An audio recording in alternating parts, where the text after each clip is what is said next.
Good morning. क्या हाल है आप सभी का। मैं विकास यदुवंशी। आज हम पढ़ेंगे गैंग्रीन। क्या पढ़ेंगे? गैंग्रीन। गैंग्रीन 1934 ईस्वी में प्रकाशित हुई थी। ये हमारा यूजीसी नेट यूनिट 7 कहानी में से एक कहानी है गैंग्रीन। इस सीरीज में कहानी सीरीज में अभी तक हम गैंग्रीन तक पहुंच गए हैं। ठीक। इसमें हम लोग क्या क्या पढ़ते हैं तो मुख्य रूप से लेखक का परिचय, मूल कहानी पूरा, प्रीवियस ईयर क्वेश्चंस और आलोचक के कथन। इन चारों चीज़ों पर हम फोकस करते हैं। एग्जाम में यहीं से प्रश्न पूछते हैं मुख्यतः। और नेक्स्ट एग्जाम हमारा कब है? दिसंबर 2025। और अभी क्या चल रहा है? सितंबर। ठीक। 3 महीने में हमें पूरा कंप्लीट करना है सिलेबस। फिर ये जो कहानी का टाइम टेबल है वो किसके आधार पर है? प्रकाशन वर्ष के आधार पर ये कहानी का टाइम टेबल है। हम अभी तक ये देखिए 9 कहानियाँ पढ़ चुके हैं। अगर आपने इन वीडियोस को नहीं देखा तो आप चैनल पर प्लेलिस्ट में जाकर देख सकते हैं। आज हम पढ़ेंगे हमारा 10वां कहानी गैंग्रीन। आज 8/9/2025 से आज से रेगुलर वीडियोस डाले जाएंगे। ठीक है। सुबह में एक, 10 बजे और शाम में रामचंद्र शुक्ल का। ठीक है। शुक्ल का जो किताब है हिंदी साहित्य का इतिहास, उसका एक वीडियो। और सुबह में कहानी की एक वीडियो। ये रेगुलर आएंगी। आप बने रहिए।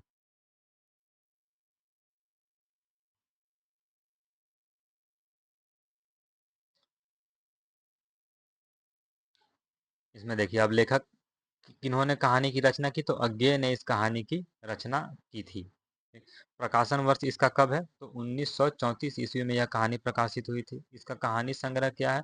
तो विपथगा कहानी संग्रह में ये कहानी संग्रहित है। कोई कहाँ पर ये कहानी संग्रहित है?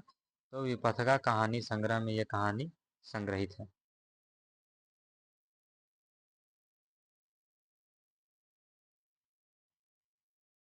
अब इसमें लेखक का परिचय। लेखक का परिचय क्या है? किन्होंने इस कहानी की रचना की तो नाम क्या है उनका? अज्ञेय। अज्ञेय उनका नाम है।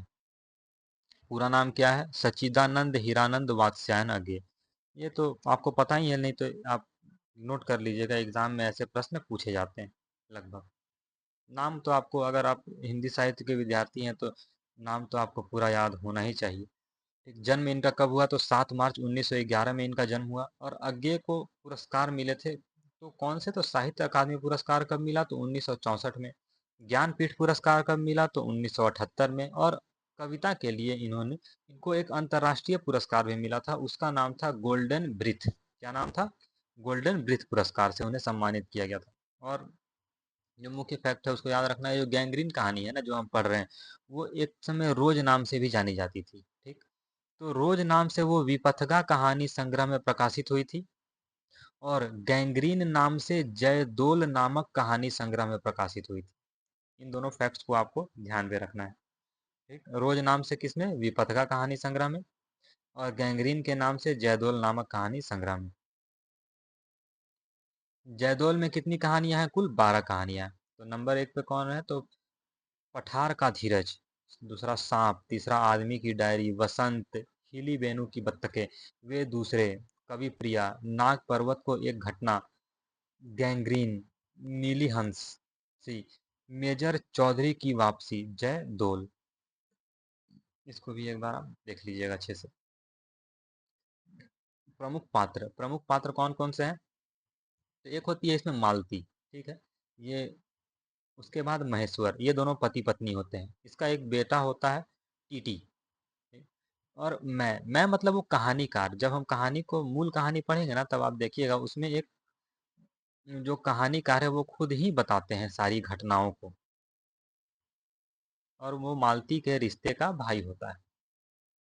हम मूल कहानी की ओर आगे बढ़ते हैं। मूल कहानी कुछ इस प्रकार है। दिख रहा? थोड़ा सा ज़्यादा जूम हो गया लगता है, नहीं? एकदम हल्का सा जूम करते हैं। ठीक है इतना। ठीक। अब मूल कहानी यहाँ से है। ऐसे है कि दोपहर में सूने आंगन में पैर रखते ही मुझे ऐसा जान पड़ा मानो उस पर किसी सांप की छाया मंडरा रही हो। उसके वातावरण में कुछ ऐसे अकथ्य, अस्पृश्य किंतु फिर भी बोझिल और प्रकंपमय और घना सा फैल रहा था। वो जब उसके आंगन में प्रवेश करते हैं मालती के, तब उनको लगता है कि ये यहाँ पर कैसी सांप की छाया सी मंडरा रही है। मेरी आहट सुनते ही मालती बाहर निकली। कौन निकली? मालती बाहर निकली। मुझे देखकर पहचान कर उसकी मुरझाई हुई मुख मुद्रा तनिक सी मीठे विस्मय से जागी सी और फिर पूर्वत हो गई। मतलब कि वो देखकर उनको खुश हुई और अ, फिर वैसे ही जैसे पहले उसका भाव था चेहरे पर, वैसा ही हो गया। उसने कहा, आ जाओ। उसने क्या कहा? आ जाओ। और बिना उत्तर ही प्रतीक्षा किए भीतर की ओर चली। मैं भी उसे उसके पीछे हो लिया। भीतर पहुंचकर मैंने पूछा, वे यहाँ नहीं है अभी? नहीं, अभी आए नहीं? वो उसको पूछता है और वो क्या कहता है कि वो यहाँ पर नहीं। भीतर पहुंचकर मैंने पूछा, वे यहाँ नहीं है अभी? आए नहीं, दफ्तर में है। वे यहाँ नहीं है कि किसके बारे में पूछता है? तो ये मालती के पति के बारे में पूछता है, ठीक। और वो बोलती है कि वो नहीं आए हैं, वो दफ्तर में है, थोड़ी देर में आ जाएंगे। कोई 1:30-2 बजे आया करते हैं। कितने बजे वो आया करते हैं? तो कोई 1:30-2 बजे वे आया करते हैं। मैं हूँ कहकर पूछने को हुआ, और तुम इतनी देर क्या करती हो? फिर सोचा, आते ही एकाएक प्रश्न ठीक नहीं है। मैं कमरे के चारों ओर देखने लगा। वो पूछना चाहता था कि जब वो बाहर रहते हैं तो इतनी देर तुम अकेले क्या करती हो घर में? एक तो पूछना चाहा, लेकिन फिर सोचा कि अभी तो आए हैं, लेकिन एकाएक आते आते पूछना ठीक बात नहीं है।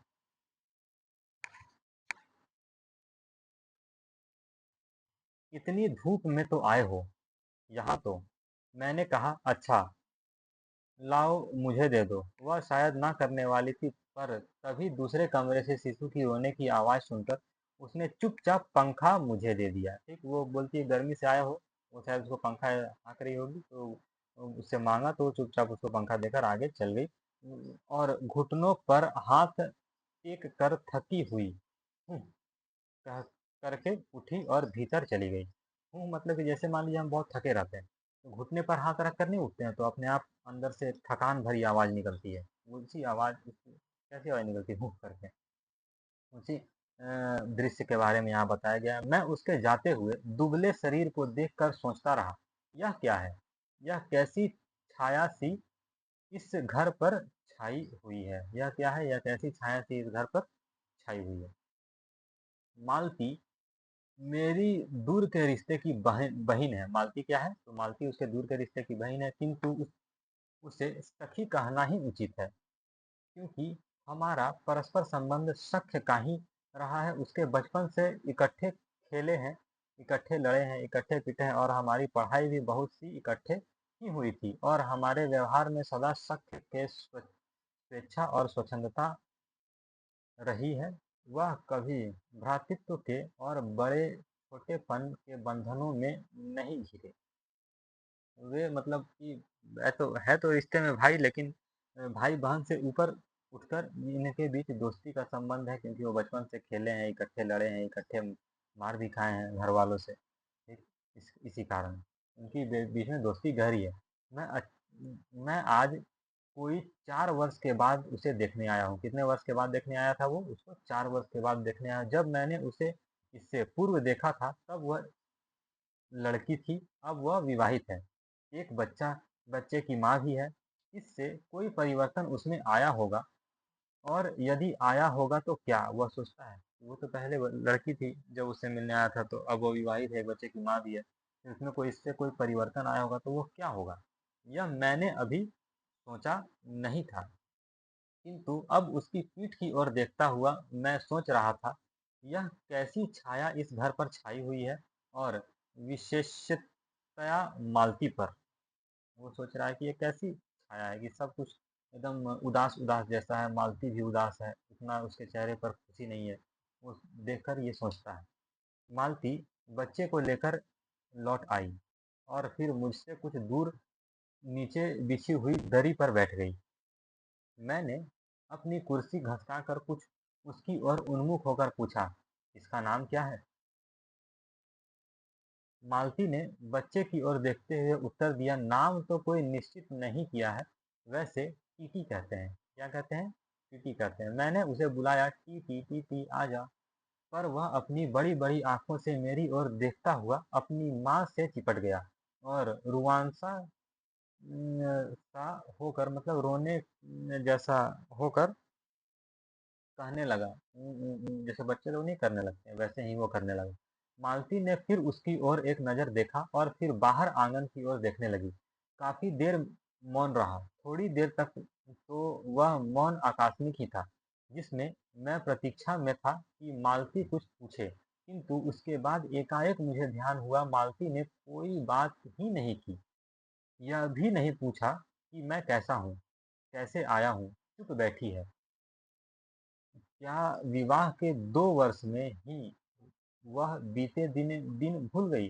वह सोचता है कि मालती तो मेरे से कुछ पूछी ही नहीं, ये भी नहीं पूछी कि मैं कैसा हूँ। मालती अपने ही दुनिया में खोई हुई है, उदास ऐसे कहीं पर मन है उसका। ठीक? वो सोचता है, और वो सोचता है कि जब विवाह का कितना वर्ष हुआ है, 2 वर्ष में ही वो पिछले दिन भूल गई।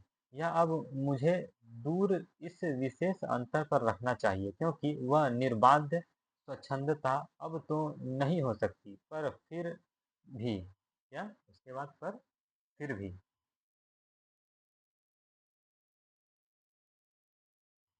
फिर भी ऐसा मौन जैसे अजनबी से भी नहीं होना चाहिए।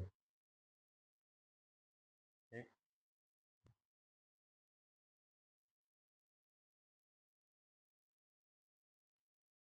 मैंने कुछ खिन्न होकर कहा। अब वो गुस्सा हो गया है कि कोई वो उसका कुछ बोल नहीं रही है, तो खिन्न हो गया वो। खिन्न होकर दूसरी ओर देखते हुए कहा, जान पड़ता है तुम्हें मेरे आने के की विशेष प्रशंसा नहीं हुई।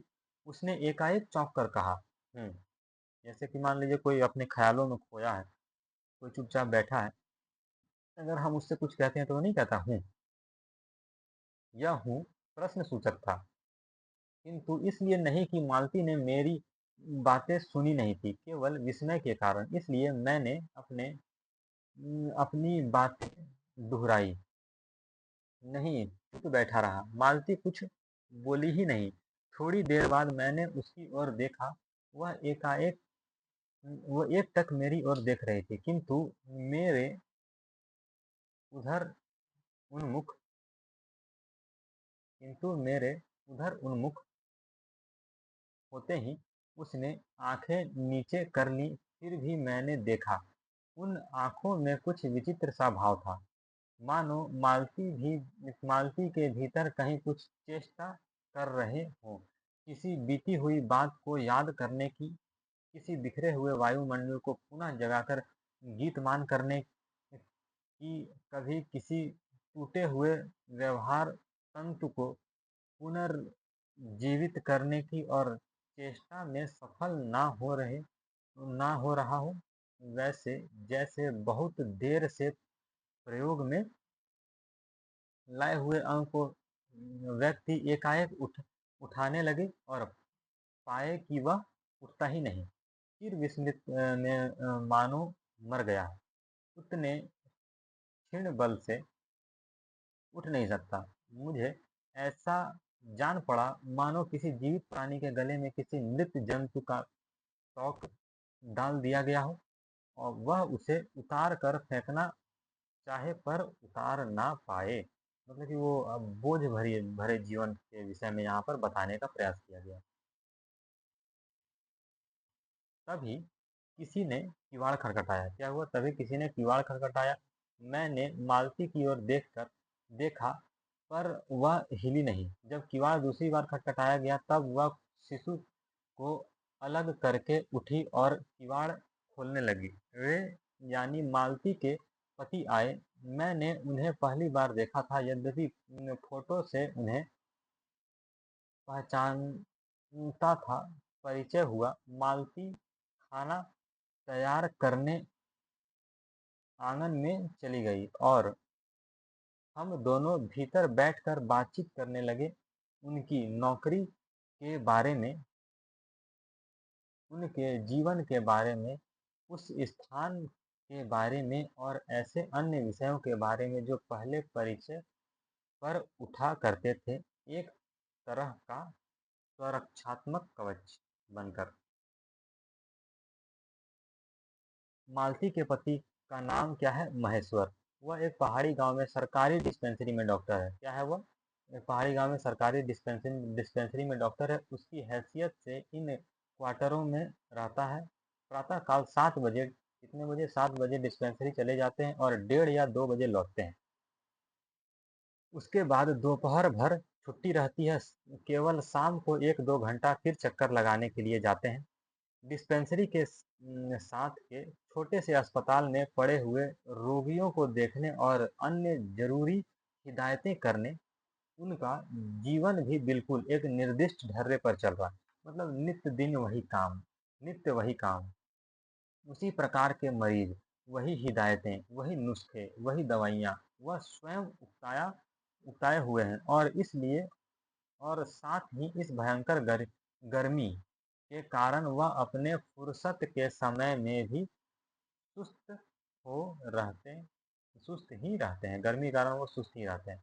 मालती हम दोनों के लिए खाना ले आई। मैंने पूछा, तुम नहीं खाओगी या खा चुकी? महेश्वर बोले कुछ हंसकर, वह पीछे खाया करती है। अब यहाँ पर व्यंग करते हैं लेखक कि पति 2:30 बजे खाना खाने आते हैं, इसलिए पत्नी 3 बजे तक भूखी बैठी रहेगी। महेश्वर खाना आरंभ करते हुए मेरी ओर देखकर बोले, आपको तो खाने का मजा क्या ही आएगा, ऐसे बेवक्त खा रहे हैं। मैंने उत्तर दिया, वाह, देर से खाने पर तो और भी अच्छा लगता है। भूख बढ़ी हुई होती है, पर शायद मालती बहन को कष्ट होगा। मालती टेक कर बोली, उह, मेरे लिए तो यह नई बात नहीं, रोज ऐसा ही होता है। मालती बच्चे को गोद में लिए हुए थी। बच्चा रो रहा था, पर उसकी ओर कोई भी ध्यान नहीं दे रहा था। यह रोता क्यों है मैंने कहा, यह रोता क्यों है? मालती बोली, हो ही गया चिड़चिड़ा सा, हमेशा ऐसा ही रहता है।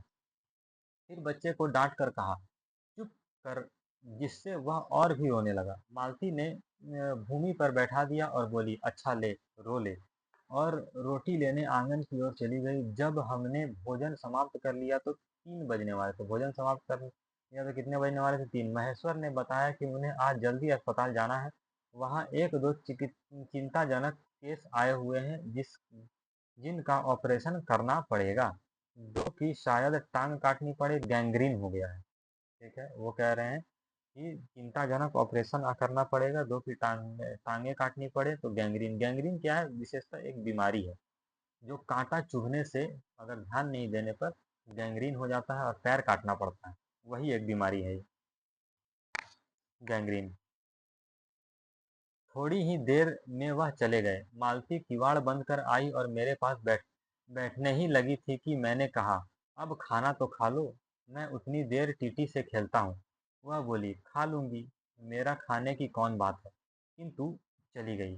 मैं टीटी को हाथ में लेकर झूलाने लगा, जिससे वह कुछ देर के लिए शांत हो गया। दूर शायद अस्पताल में ही 3 खड़के, मतलब कि 3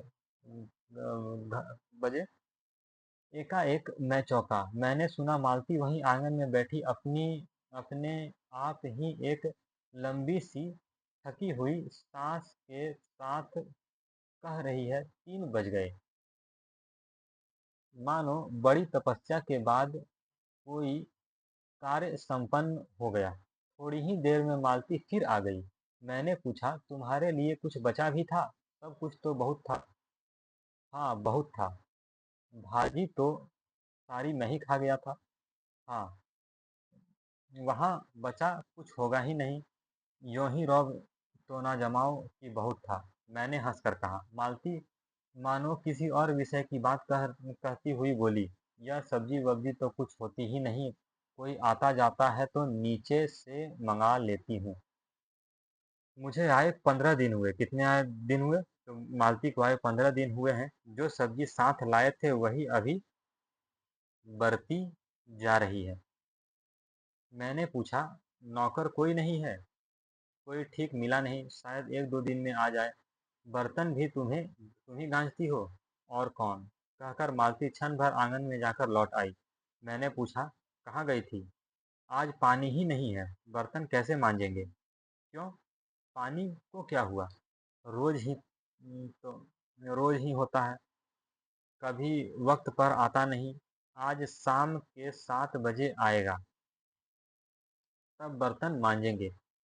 वो कहता है कि चलो, 7 बजे तक तो छुट्टी हुई। मैं मौन ही कहते हुए मैं मन ही मन सोचने लगा, अब इस रात के 11 बजे तक काम करना पड़ेगा। छुट्टी क्या खाक हुई? मालती कहती। वो कहता है कि चलो पानी नहीं है तो 7 बजे तक छुट्टी हुई, तो फिर मालती कहती है कि अब रात का 11 बजे तक काम करना पड़ेगा। छुट्टी क्या खाक हुई? बर्तन तो मांजना ही है। यही उसने कहा। मेरे पास कोई उत्तर नहीं था, पर मेरी सहायता टीटी ने की। ठीक, उसके पास कोई उत्तर नहीं था, पर उसकी सहायता किसने की? टीटी ने। एकाएक फिर रोने लगा और मालती के पास जाने की चेष्टा करने लगा। मैंने उसे दे दिया। थोड़ी देर फिर मौन रहा। मैंने जेब से अपनी नोटबुक निकाली और पिछले दिनों के लिखे हुए नोट देखने लगा। तब मालती को याद आया कि उसने मेरे आने के कारण तो पूछा नहीं, और बोली, यहाँ आए कैसे?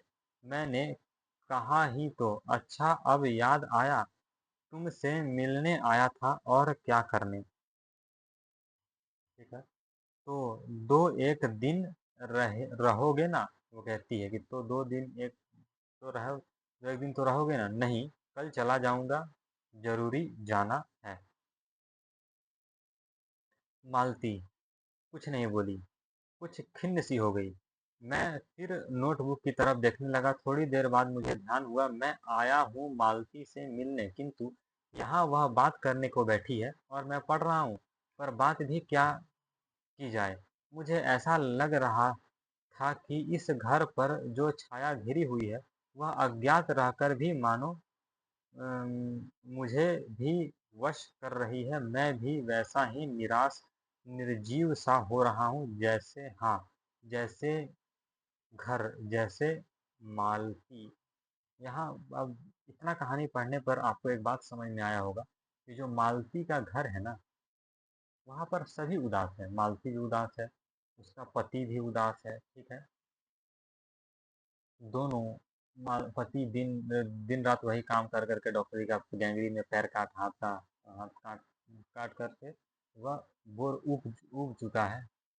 उसके बाद फिर मालती भी अपने जीवन से परेशान ही लगभग दिख रही है। जो ना पानी है घर में, ना सब्जी है, ना ही शांति का जीवन है। ठीक, तो उसी तरह का लेखक भी यहाँ पर कहानीकार भी हो गया। मैंने